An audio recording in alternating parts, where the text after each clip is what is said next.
You're listening to the Golf Unfiltered podcast, your source for in-depth interviews with the biggest names, brands, and personalities in golf. Our mission? To keep you informed and help you enjoy the game even more. And now, the owner and host of the Golf Unfiltered podcast, Adam Fonseca. Welcome back, ladies and gentlemen, to the Golf Unfiltered podcast, episode 203. This is Adam, your host, as always, from golfunfiltered.com. You can follow us on social media at Golf Unfiltered, and you can send us an email, golfunfiltered@gmail.com. Hello to all our friends who help make this podcast possible. First and foremost, thehackersparadise.com. If you're listening to this on the THP mobile app, hello, and thank you for your support over the last couple of years. Hello to our friends over at Cleveland and Srixon Golf. Folks, you know I've been playing their equipment throughout the 2019 season. Still love it, still playing well with it, and you'll be hearing a lot more about it on all of our social channels. And of course, hello to our friends over at budgetgolf.com. Budget Golf and the Hackers Paradise have an extremely fun event that is coming up next week in the Chicagoland area. They call it the Sweep, and it's basically derived from the old game show Supermarket Sweep, if those of you who remember what that was. Basically, contestants have 60 seconds to go through the Budget Golf warehouse in Joliet, Illinois, grab as much stuff as they want, and there's some other great spins and twists and all sorts of stuff this year that you're going to be able to follow on thehackersparadise.com, but be sure to go out to budgetgolf.com to check out all their deals every single day. All right, folks, well, welcome back to the podcast, and before we get to this week's guest, which is none other than Mr. Sean Toulon, he is the Senior Vice President over at Callaway Golf. He's also the General Manager at Odyssey Golf and the founder of Toulon Design. If you know anything about putters, you know the name of Sean Toulon. And we're going to talk a lot about the newest technology from Odyssey Golf, which is the Stroke Lab line. You're seeing it all over the PGA Tour and other professional tours. I've had the chance to roll a few putts with a Stroke Lab putter over at the PGA Merchandise Show. Hope to do so again very shortly, and Sean and I go pretty deep into that whole tech. Before we get into that, though, I just wanted to mention a couple things. So obviously this week, at the time of this recording at least, it's been there's been a lot of buzz around social regarding just truth in advertising. And this always goes with, various websites releasing reports on whether it be, new equipment or even the golf report that comes out every year, the annual golf report from the National Golf Foundation. A lot of people had questions about whether or not companies are being honest in their advertising. Now, I am not a marketing professional. I do a little bit of it for my day job, but by no means would I consider myself an expert. But what I do know is that, for the most part, there's always this mentality that a brand wants themselves to stick out among the group. And so I'm not going to say that brands are 100% honest all the time. I don't think anybody is 100% honest all the time. And I'm also not going to say that brands specifically or purposefully try to mislead the consumer. And I say that because, well, for one, I hope that's not true because I'm a consumer just like everyone else. And two, I don't really see any benefit in it, especially in today's social media day and age, and the ability to find basically any data that you want, or at least speak to the people that would have that data at any given point. And the reason I bring that up is that I think it's very important to talk about because a few days ago I actually put out on social in response to just kind of some of the themes that I've been hearing. I put out a poll on Twitter asking our followers, do you believe that major golf equipment brands are honest with consumers in their advertising? At the time of this recording, and the poll is still open, out of 186 votes, 76% of people answered no. 17% said unsure, and then 7% said yes. I find that to be pretty disheartening, actually, but it's not surprising, unfortunately. I'd like to know more about this, and I think we're going to talk more about this topic in the coming episodes, as well as perhaps on the website, golfunfiltered.com, because I really want to dig deeper into this, because the folks that we bring on to this podcast, at least, certainly most of them work in marketing. Many of them work as, in public relations and so on and so forth, and even guests like today's guest they basically founded the piece of technology or equipment that we're talking about. everybody wants to sell the product that they've just designed. Hell, I want to sell the hats that we have on our website, which, by the way, go out to the website and go to the GU merch link and check out the hats that we have for sale. That doesn't necessarily mean that these people are dishonest. And so I want to put some definition around the idea of dishonesty in marketing. And I won't do that now, but I will do that in the coming weeks, and I want to get the right people on to talk about that a little bit further. So I just found that this was an interesting topic to open the show with, but I also want to just segue, if I can, ever so painfully, into today's guest to let you know that, this is a guy that, I've had the opportunity to meet Mr. Toulon again in Orlando earlier in the year, and super nice guy, obviously knows his stuff. That's just completely underselling him. I mean, he's absolutely a joy to meet with, and I only had the chance to speak with him for a very short amount of time, but he was extremely gracious. Mr. Toulon had the opportunity to show us a little bit more about the Stroke Lab putters, right there in front of us, which is really interesting. I've never had the chance to actually speak to the guy or speak to the designer of the product that we're talking about and showing it to us and describing it in detail right there before it actually was released to anyone else in the public. I mean, that was just a cool experience as I was down in Orlando helping out my buddies over at THP. Sean and I go a little bit deep today in the Stroke Lab putters, as well as just putting in general, putter design. I think you're really going to enjoy this conversation. We even have the chance to answer a few questions from those of you who follow us here on social or even on the Hackers Paradise forum. So enough bambling from me. Be sure to go out and rate us 5 stars on iTunes, by the way. We love those reviews. We'll be right back with Mr. Sean Toulon after a short break. Hi, this is Bill Hobson from the Four Golfers Network podcast. And as you and I enjoy this episode of Golf Unfiltered with my friend Adam, I'm reminded of an indisputable reality. We, as golfers, are nuts. We chase a small ball around the planet, spending thousands of dollars in the effort to get that ball into a tiny hole. We then yell at the ball and curse it when it doesn't listen, even though it can't listen. It's a ball. This insanity is all part of the magic of the game, and it's what we celebrate on the Four Golfers Network podcast every Monday when a fresh episode comes your way on Apple Podcasts, Google, Stitcher, Spotify, iHeart, all the places. So after you finish listening to Adam today, I'd love to have you check out the Four Golfers Network podcast, that's F-O-R-E, where we celebrate the game with top-name guests and an exploration of the things about golf that both drive us crazy and bring us back for more. I stink! The ball is just sitting there and I can't hit it!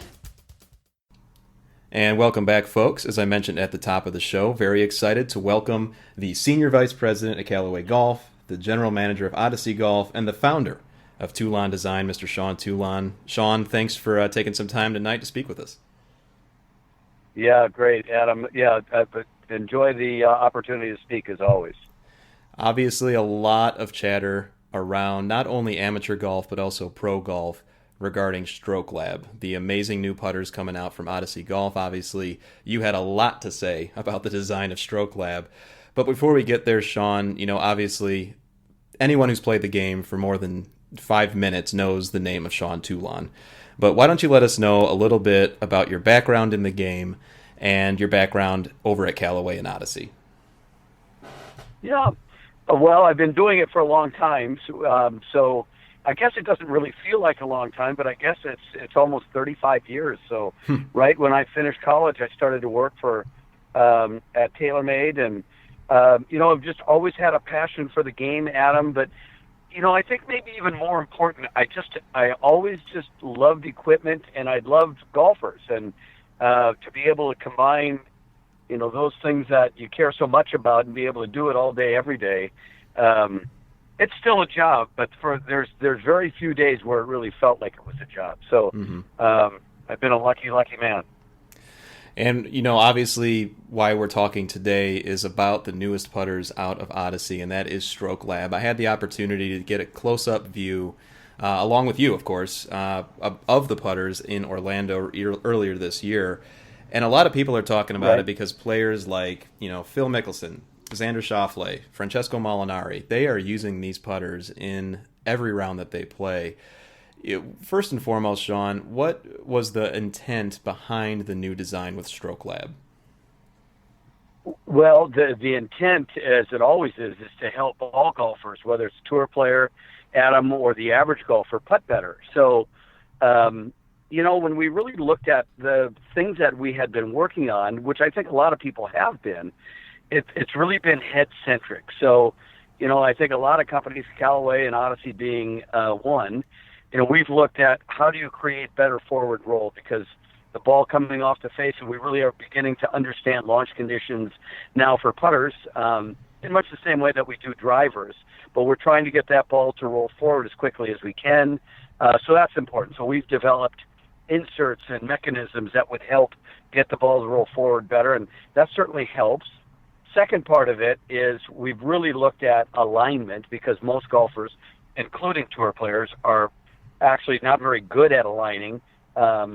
So if we could help, and typically that's been done with some of these larger high MOI mallets that are very forgiving, but also have big alignment aids, balls, two balls, long lines, whatever it might be. And that has helped. But what became really frustrating for all of us, and I'd say a lot of the research was really driven by Odyssey Rollinson, was, if they're not getting better, what's in the way? And when we really got into it, it became so fundamental. It's just like one of those things that's like, duh.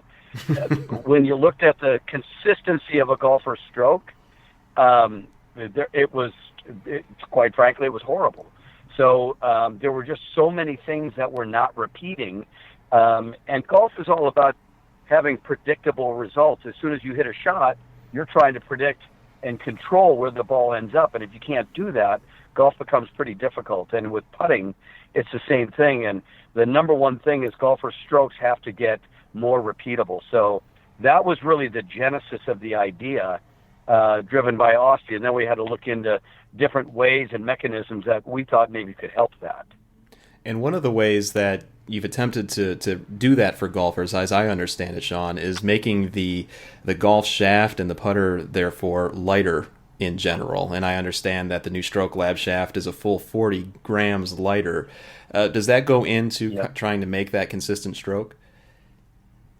Yeah, it does. So the first thing we had to do, Adam, is try to get at the crux of the problem.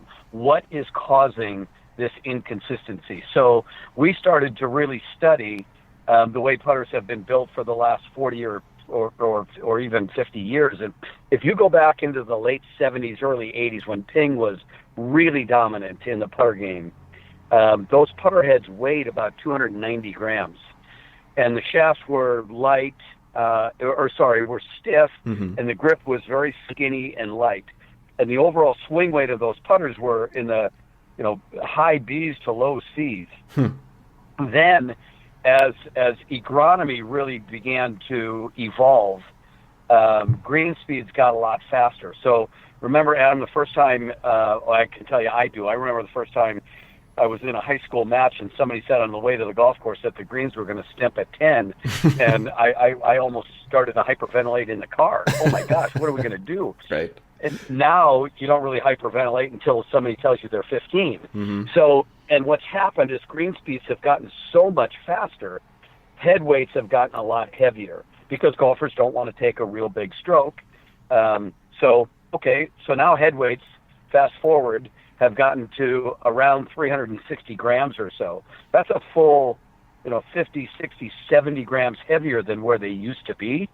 The grip then, in about 2012, went through a radical transformation, really led by SuperStroke. So these bigger, fatter grips are actually much, much lighter than a traditional putter grip was. So, where they used to be 70, 80, 90 grams, now all of a sudden they're high 40s, low 50s. So now if you think about it, you've got this head that's gotten really heavy, a grip that's gotten really light, the shaft has stayed the same, weighs about 115 grams. Now these swing weights aren't C something, they're F something.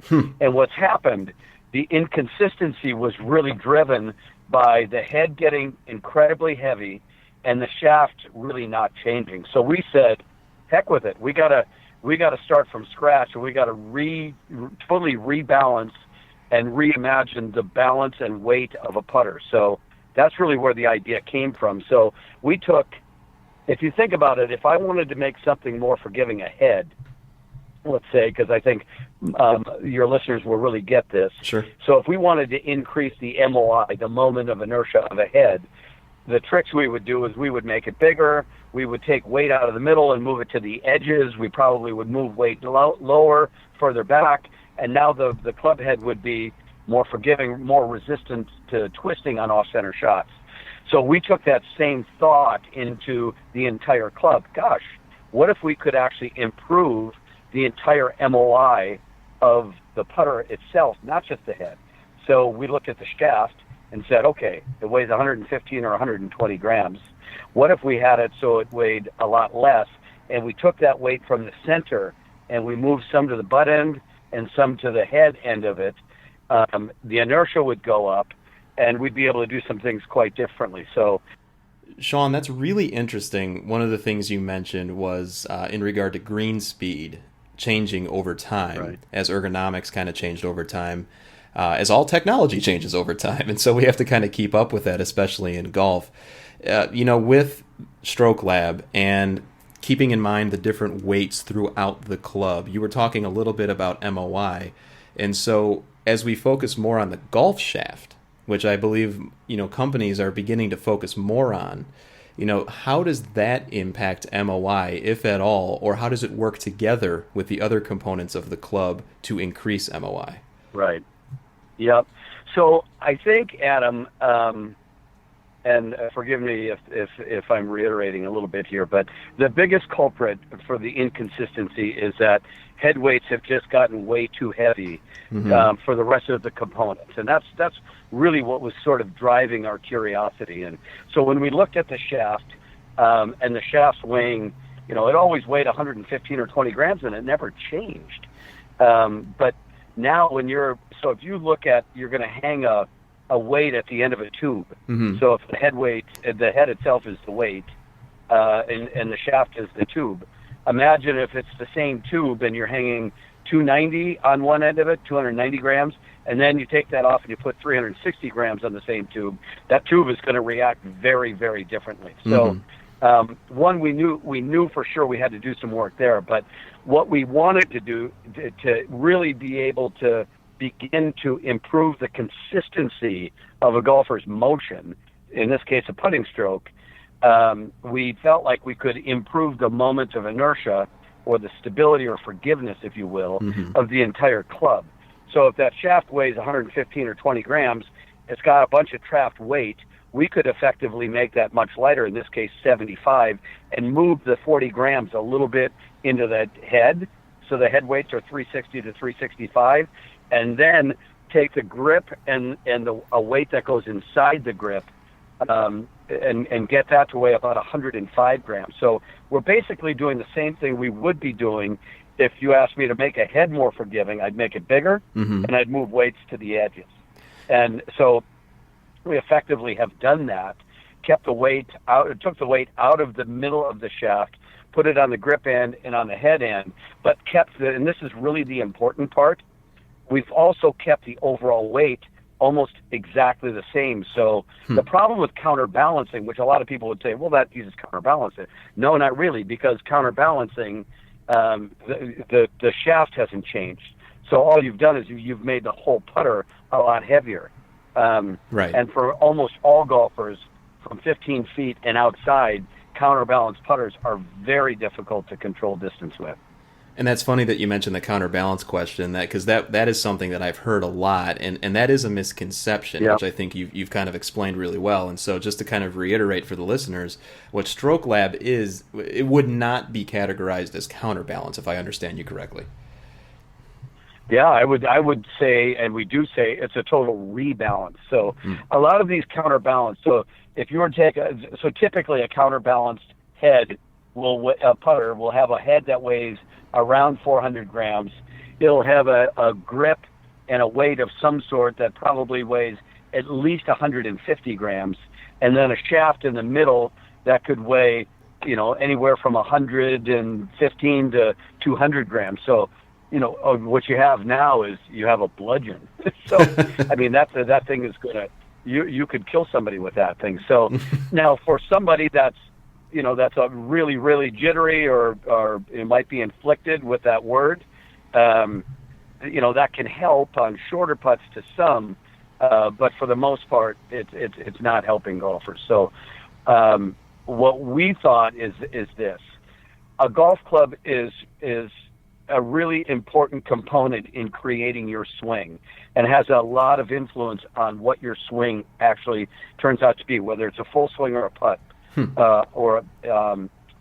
So if I give you the wrong piece of equipment, you will try to figure out a way to make it work. Mm-hmm. Or if I gave you a different piece of equipment, you're going to, let me say it a different way. If I gave you a certain piece of equipment, you're going to try to figure out how to make that work. Right. And you can do that in a way that's beneficial to your golf swing or putting stroke, or in a way that is really counterproductive. So we opted, this will shock everybody, to try to make it counterproductive. That's very interesting. And I actually remember, so I follow you on Twitter, obviously, and I noticed you were talking a little bit about that this morning. And I think that's really important because I don't think the listeners, really think about how the putting stroke can really help define even your overall golf game. I mean, that's a really interesting point that you bring up. Yeah, but think about it. If, let's say that, and it's why custom fitting is so important. So it's not uncommon for somebody to be playing golf with a set of irons where a lie angle is off by 3 degrees. So let's say with a 7-iron, let's say a golfer hits a 7-iron 160 or 65 yards now.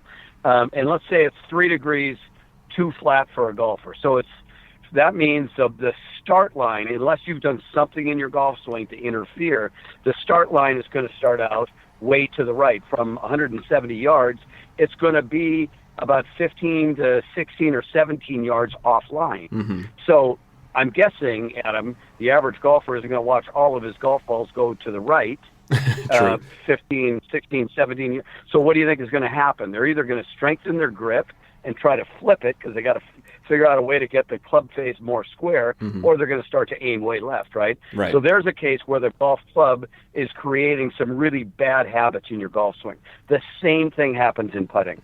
So all we've done with Stroke Lab is we've put everything back into a balance where the golfer now can control the club head, and what we're seeing is a dramatic improvement in a golfer's ability to control the consistency of the length of his backstroke, which is massively important in controlling distance. The position of the club face at the end of the backstroke is like 15 or 16% more consistent.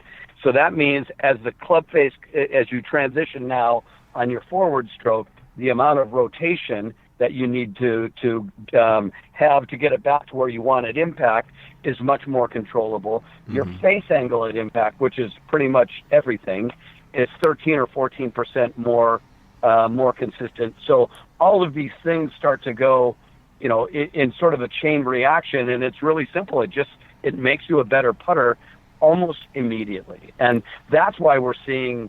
We probably had 10 or 12 wins at least worldwide already with it, and literally every week now we have over 100 of these in planned worldwide tours, and the number grows every week. And it's really simple.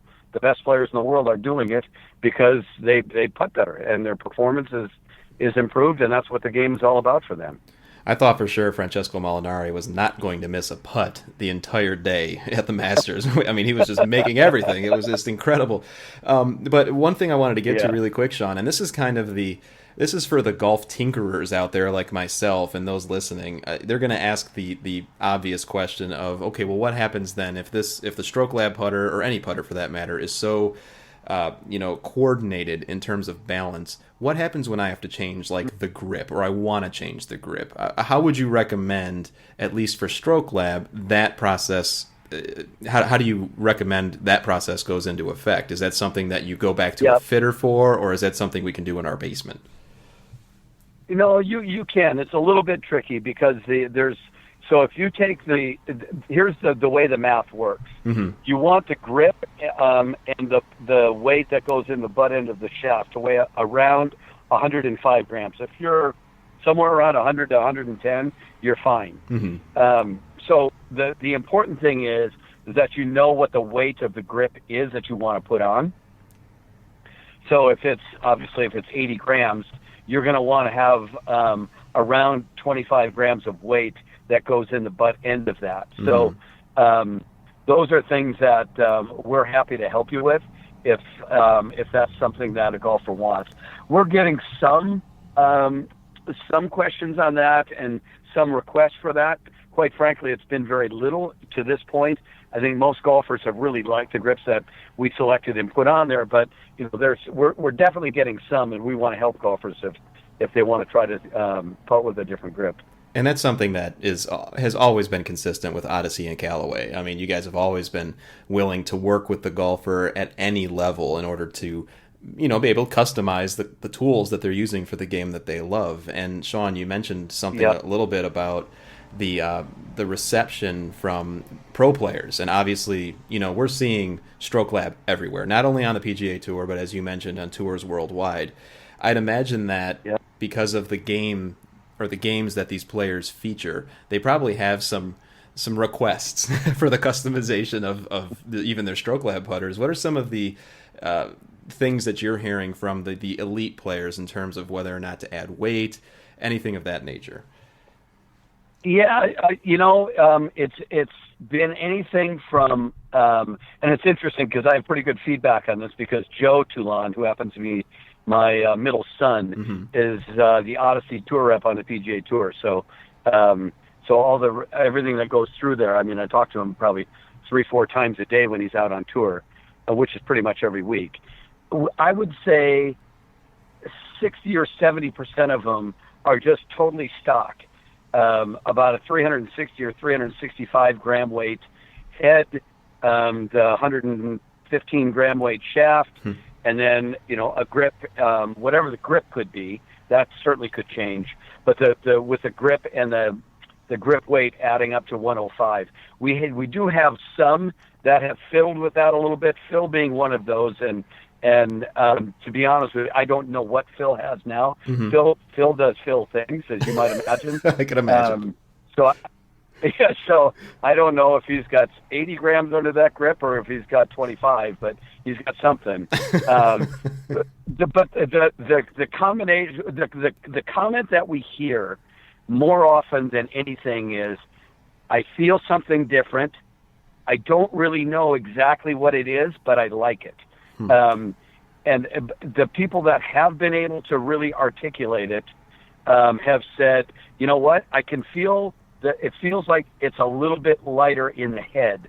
And I think a lot of that is because the swing weights in some cases have gotten quite a bit lighter for these golfers than maybe what their normal gamer has been.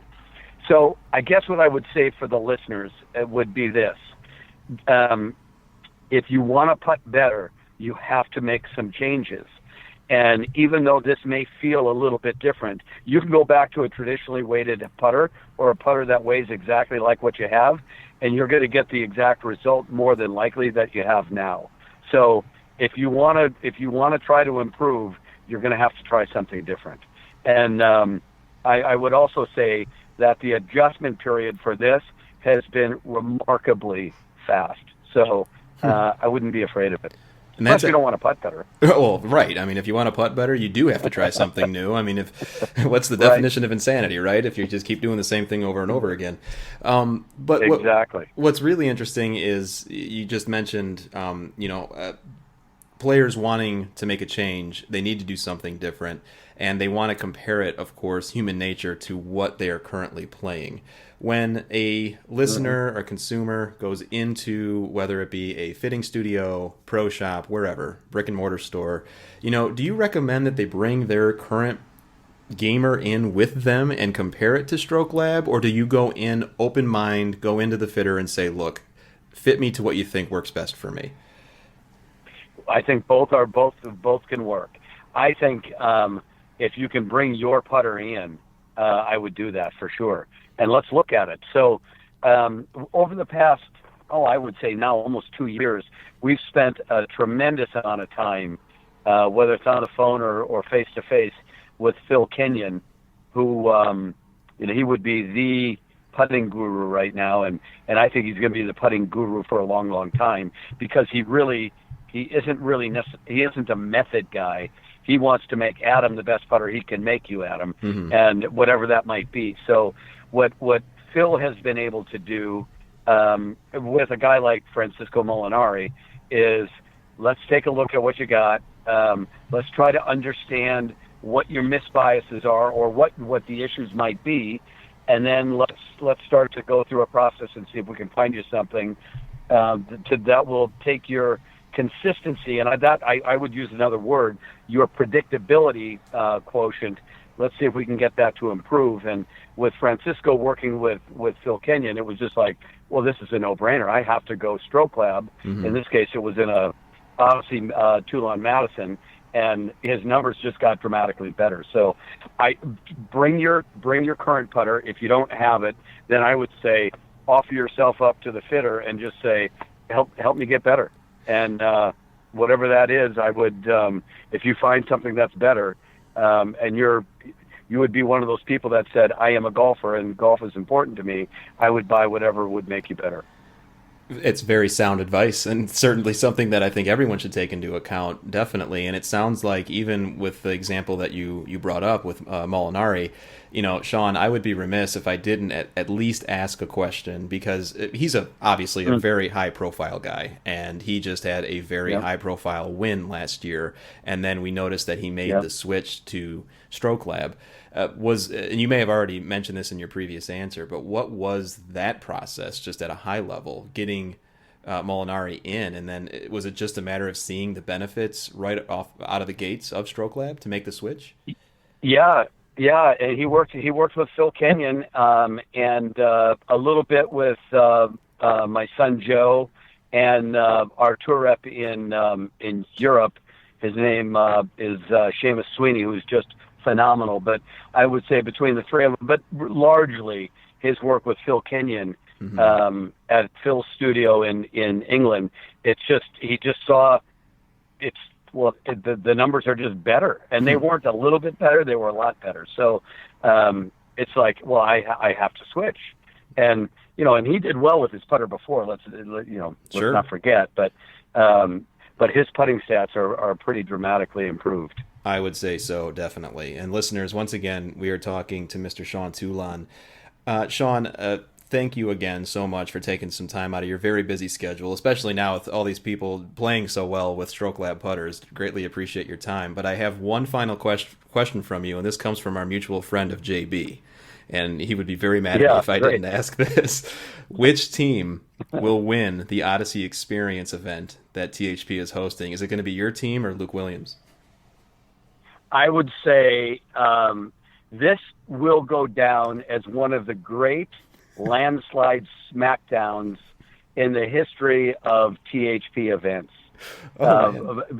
Honestly, I've already sent Luke a card offering my condolences to just the beatdown that he's going to take. So I think team design, I apologize in advance for what we're going to do to that other team, because it's going to be so bad that I'm